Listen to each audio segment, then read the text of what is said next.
Buat kalian semua yang masih punya ibu, bersyukurlah karena di luar sana masih banyak anak yatim yang menginginkan mereka kembali walaupun ya nggak mungkin. Jika ibu lo masih ada, sayangi dan jagalah dia selagi masih ada, dan jangan sekali-kali membuat dia menangis apalagi bertengkar dengannya. Tapi sebelum gue ngomong panjang lebar, hai semua, nama gue Didis, gue dari Indonesia. Subscribe channel ini, nyalakan notifikasi bel supaya tidak ketinggalan video gore, creepy, dan tragis. Dan juga like, share supaya teman lo tahu yang lo tahu. Setelah sudah siap, mari kita ke kisah nyata mengerikan untuk malam hari ini.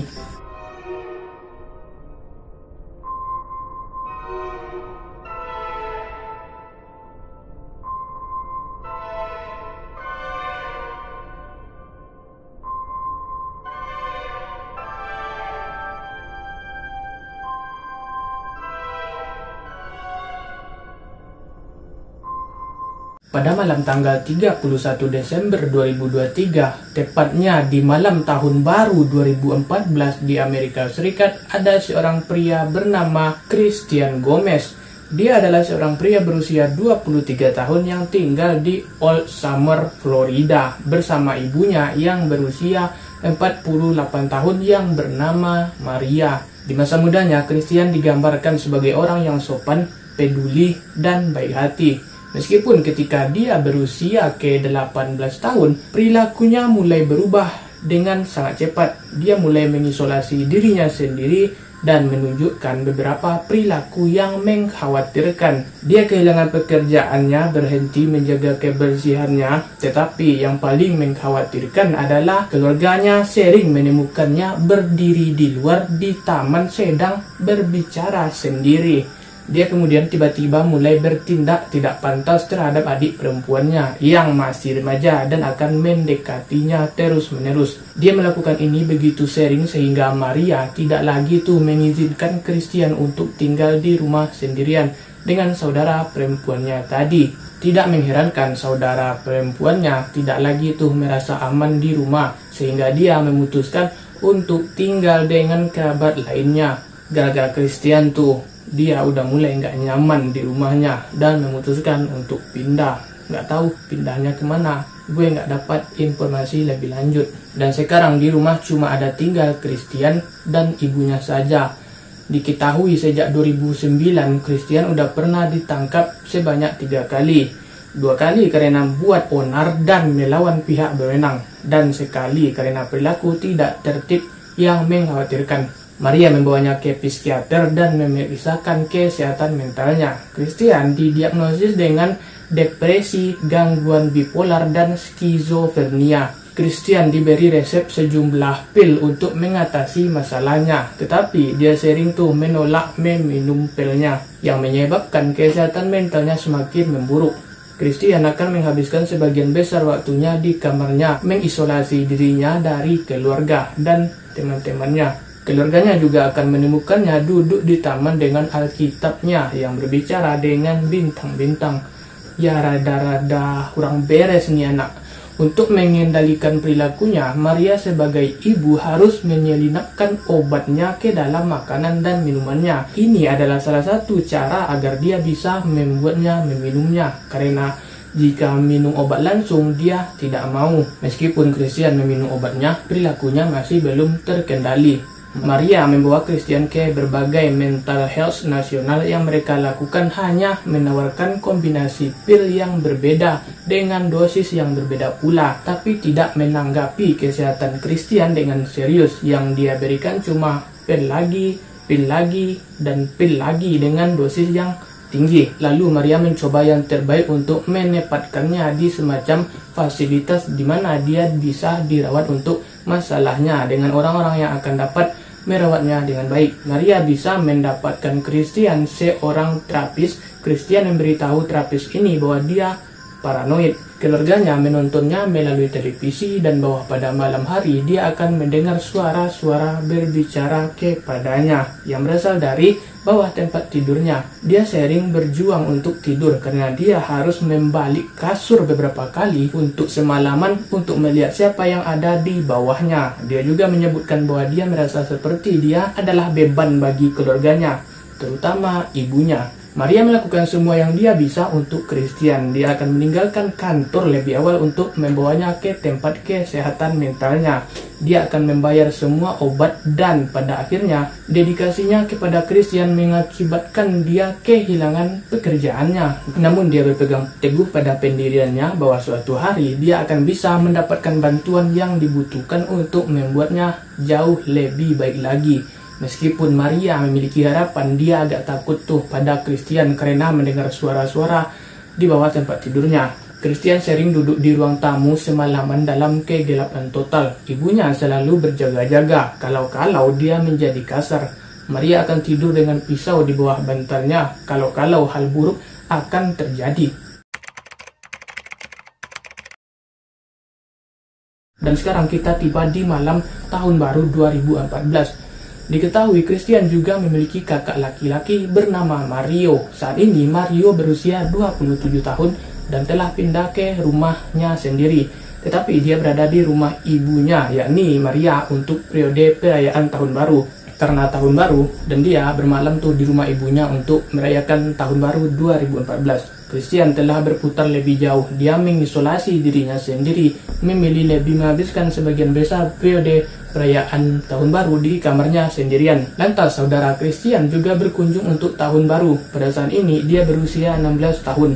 Kemudian di malam hari, Maria pun memasak makanan untuk Christian, Mario, dan saudari perempuannya. Dan mereka berempat makan bersama-sama. Tak lama setelah makan, Maria mengantar putrinya ke tempat kerja, meninggalkan Christian dan Mario sendirian di rumah bersama.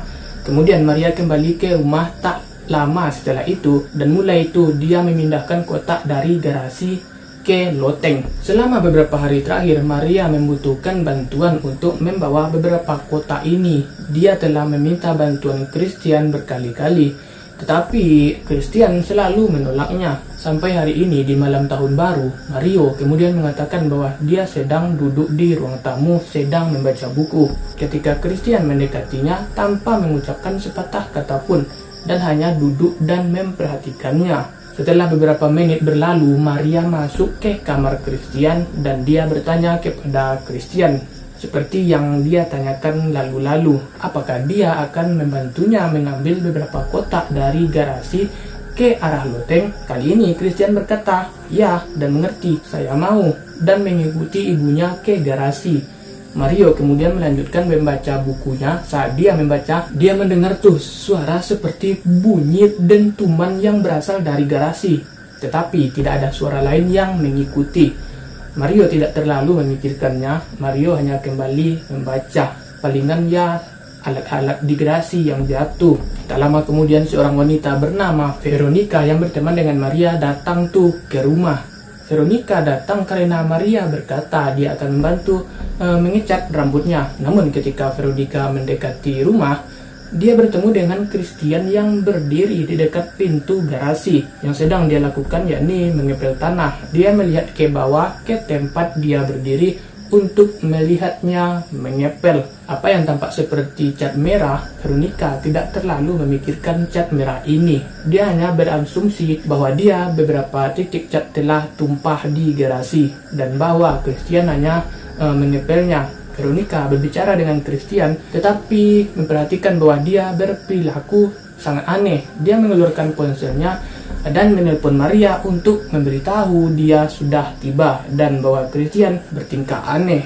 Maria tidak kunjung mengangkat telepon Veronica. Lantas Veronica malah mengirim sejumlah pesan, tetapi sekali lagi dia tidak dapat tanggapan. Berpikir bahwa ada sesuatu yang salah dan bahwa keluarga itu mungkin bertengkar, dia memutuskan untuk pergi tanpa mengetuk pintu terlebih dahulu. Sekitar setengah jam telah berlalu sejak terakhir kali Mario menjadi bunyah dan dia masih membaca buku. Tetapi kemudian dia sadar bahwa dia belum melihat atau mendengar ibunya atau Christian sejak mereka pergi ke garasi tadi. Bingung dan sedikit khawatir, Mario berjalan di sekitaran rumah mencari saudara laki-lakinya dan ibunya. Tetapi dia tidak dapat melihat salah satu dari mereka. Dia kemudian berjalan ke garasi. Setelah masuk, Mario bertemu dengan genangan darah di tanah. Dia juga melihat sebuah kapak berdarah yang tersandar di dinding. Dan jejak darah itu mengalir keluar. Mario mengikuti jejak darah yang mengarah keluar dari garasi dan ke samping rumah dekat beberapa tempat sampah. Dan di sanalah ia menemukan tubuh ibunya yang sudah dalam keadaan terpenggal. Tapi Christian tidak terlihat dimanapun. Tanpa bibu, Mario langsung segera menelpon 911. Polisi segera tiba dan mereka bertemu dengan pemandangan yang sangat-sangat mengerikan. Mario dalam keadaan panik, tetapi ia melakukan yang terbaik untuk menjelaskan situasi kepada pihak berwenang. Mario memberitahu petugas tentang kondisi saudaranya dan menjelaskan bahwa ia yakin saudaranya adalah orang yang bertanggung jawab atas semua ini. Polisi menemukan tubuh Maria di samping tempat sampah di luar rumah dengan kepalanya di dalam salah satu tempat sampah. Karena pelaku tertuju pada Christian dan pengejaran untuk menemukan Christian pun dimulai. Mobil polisi dan helikopter mencari di daerah terdekat. Berita tentang kejadian tragis ini menyebar dengan cepat di sekitaran penduduk setempat yang mengawasi Christian. Namun tidak lama sampai ia ditemukan, Christian telah melarikan diri dari tempat kejadian dengan sepedanya beberapa blok jauhnya dari tempat tinggalnya. Namun setelah lama dari kejaran polisi, dia pun haus dan melihat sekelompok orang di garasi terbuka. Ia mendekat mereka dan bertanya apakah ia boleh meminum salah satu bir mereka. Memperhatikan betapa anehnya ia berperilaku. Salah satu pria itu memberinya sebotol air karena dia melihatnya kehausan. Saat pria itu melewati Christian, dia tidak sengaja memandang ke arah bawah dan dia melihat bahwa pergelangan kakinya berlumuran darah. Christian mengambil air dan kembali ke sepedanya dan pergi dengan cepat. Hanya beberapa menit kemudian sebuah helikopter polisi melintas di atasnya. Mengetahui bahwa ada sesuatu yang salah, pria ini menelpon polisi dan melaporkan bahwa dia baru saja melihat sesuatu yang sangat mencurigakan. Pada jam 8 malam itu petugas di mobil polisi menemukan Christian di sepedanya. Mereka berhenti di depannya dan mengakibatkan Christian jatuh dari sepedanya. Dia kemudian ditangkap, lalu Christian dibawa ke kantor polisi dan diinterogasi. Dia disuruh menjelaskan mengapa dan bagaimana dia membunuh ibunya dengan cara yang mengerikan. Dia menjelaskan bahwa dia telah merencanakan pembunuhan Maria selama lebih dari 2 hari. Dia mengklaim bahwa Maria telah mengomelinya untuk memindahkan beberapa kotak dan bahwa dia sudah cukup mengomel. Dia juga mengatakan bahwa saudaranya yakni Mario ada di rumah untuk perayaan tahun baru dan mengklaim bahwa ibunya memberikan semua perhatiannya kepadanya. Kurangnya perhatian yang dia terima membuatnya marah karena 2 faktor gabungan ini. Christian memutuskan untuk membunuh ibunya dengan kapak ketika Maria memintanya untuk memindahkan kotak-kotak ke garasi. Dia mengikutinya dan begitu mereka masuk, Christian meraih kapak yang terletak di garasi. Sementara punggung Maria masih berputar. Christian mengambil kapak dan mulai memukul ibunya berulang kali. Menurut Christian, dia mengayunkannya padanya seperti tongkat baseball.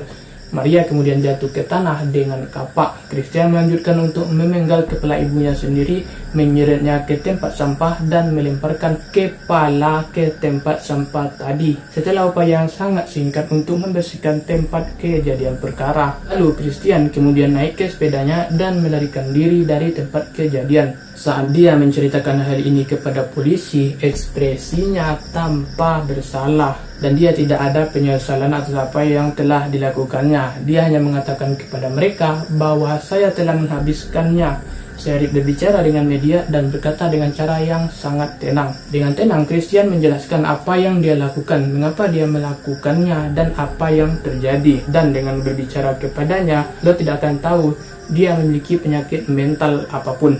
Christian didakwa dengan pembunuhan karena Christian telah didiagnosis menderita skizofrenia dan juga telah menjadi baker. Namun pada tahun 2013 kesehatan mentalnya dievaluasi lebih lanjut, ditemukan bahwa dia tidak layak untuk diadili. Selama lebih dari 3 tahun Christian ditahan di rumah sakit jiwa dan dirawat karena kondisinya. Pada awalnya dia dikenal suka menyerang para penjaga dengan keras, tetapi menurut laporan kondisinya telah membaik secara signifikan dan dia ditemukan layak untuk diadili pada usianya yang ke-27 tahun.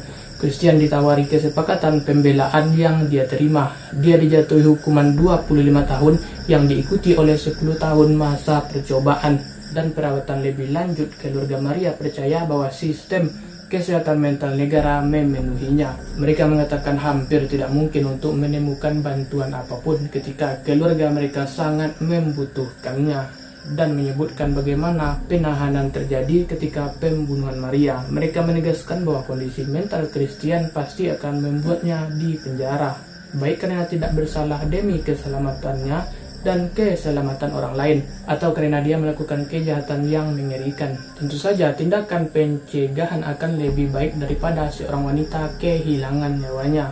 Putri Maria berkata, "Ibu saya mencintai Christian, dia akan melakukan apa saja untuk melindunginya, tetapi tidak ada yang bisa membantu kami.